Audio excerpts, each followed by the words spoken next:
ഈ വീഡിയോ കുറച്ച് ദിവസമായി എടുത്തു വെച്ചിട്ട്. കുറേ ദിവസമായി അമ്രു വീട്ടിൽ തന്നെയാണ്. സർജറി കഴിഞ്ഞതിന് ശേഷം സ്റ്റിച്ചൊന്നും പോയിട്ടില്ല. ഒരു ഐസ്ക്രീം കഴിക്കാൻ വേണ്ടിയിട്ട് ജസ്റ്റ് ഒന്ന് പുറത്തിറക്കിയതാണ്. എന്താണ് ഐഷാണോ? തണുപ്പാണോ? അമ്മച്ചി തരുമോ തിരി? അത് വേണ്ട, അമ്മയ്ക്ക് ജസ്റ്റ് ഐസ്ക്രീം മാത്രം മതി. ഈ ഐസ്ക്രീംസും കേക്കും ബിസ്ക്കറ്റും ചോക്ലേറ്റും ഒക്കെ അമ്രുവിന് കിട്ടാക്കനിയായിരുന്നു. ഞാനിതൊന്നും കൊടുക്കാൻ സമ്മതിക്കാറിയില്ല. പക്ഷേ ഈ അടുത്ത് ഡോക്ടറാണ് പറഞ്ഞത് ഐസ്ക്രീം കൊടുക്കുന്നതുകൊണ്ട് പ്രശ്നമൊന്നുമില്ല, പക്ഷേ അത് കഴിഞ്ഞിട്ട് കുറച്ച് വാം വാട്ടർ എന്തെങ്കിലും അവന് കുടിക്കാൻ കൊടുക്കണം എന്ന്. അപ്പം നമുക്കൊരു സമാധാനം. ഡോക്ടർ പറഞ്ഞാൽ പിന്നെ അപ്പീലില്ലല്ലോ.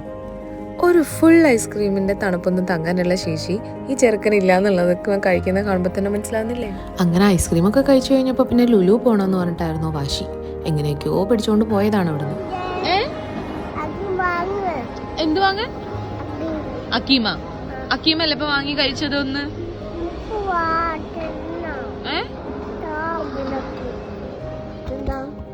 എന്താ കുടിക്കണേ? ഇത് ചായ. എന്ത് സാധനം വാങ്ങാനുള്ളു കുട്ടിക്ക്? ലുലുന്ന് എന്താ മേടിക്കാനുള്ളത്? റസ്ക് എന്തിനാ?